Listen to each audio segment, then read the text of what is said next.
I also have, want to share some advice to teachers and university professors, for instance. And if you have a class and you're interested in trying to incorporate a democratic, unschooling, learner-centered type philosophy in the things you do, I think one of the first things you need to do is just share your bias with the people that are there. So you just allow them to understand what your perspective is and how you think and have come to think in that way, so they can put it in a particular context, in a framework.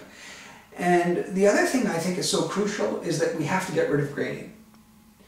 Grading is just a way to manipulate people to do things that you want them to do. It's as simple as that. Think about all the things that you've learned in your life and that you continue to learn.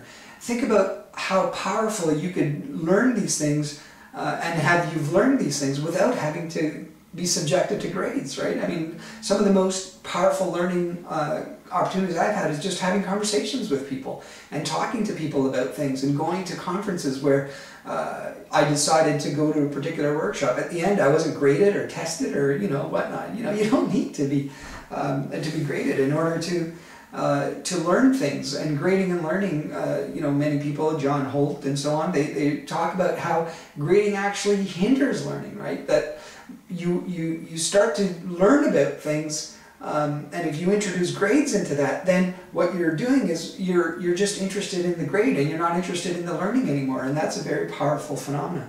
The other thing is that children need to learn to create their own curriculum. They need to have a choice in what they learn about. And again, we have to trust them, and we have to understand that they're very highly capable of doing these types of things, of learning whatever it is that they want to learn. And all learning is valuable learning. And in fact, the best definition of education that I've come across is from John Holt. And John Holt says that living is learning. So as you live your life every day, you learn something.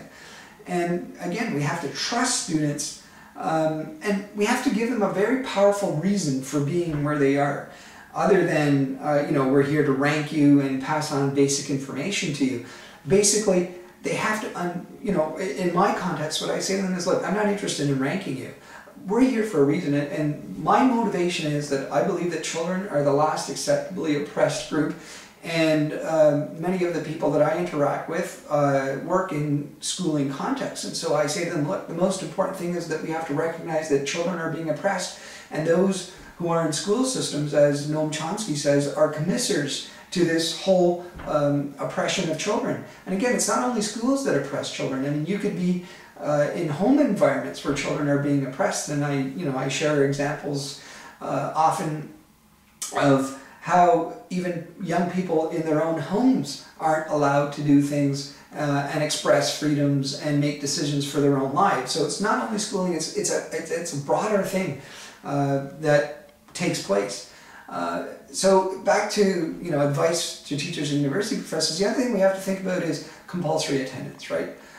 We have to give them reasons to be there. Just following the point I just made, that other than you're here for us to rank you, right? There needs to be a substantive reason. And again, for me, the substantive reason is children are being oppressed, and we have to think about that. And it's a message that I hope to get out to more and more people.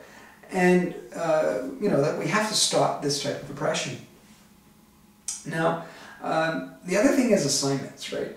I mean, schools think that assignments mean something significant. And again, for me, assignments, compulsory attendance, all of these different types of things are grading, they're all myths of schooling that we have to continue to challenge. And so people can learn things without having to, engage in these types of assignments.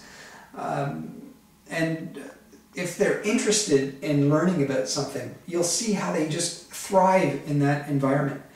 And we have to understand and continue to make the point that education and schooling are not the same things, right? I mean, people define these terms in different ways in different contexts. But in my case, I'm just trying to make the distinction between education as something that happens every day. As you live your lives, you become educated. And then on the other hand, you have schooling, which is something that happens in particular environments at particular times that people try to do to you. And I think that becomes highly problematic. So we have to challenge grading, and we have to challenge assignments, and we have to challenge compulsory attendance, and we have to trust that people can do these types of things. And we could see how remarkable so many of the inventions that we all benefit from in the world that we live in are created by hobbyists or people who are not credentialed and are not schooled. And that, I think, is a powerful thing. What you need is you need to have an interest and a drive.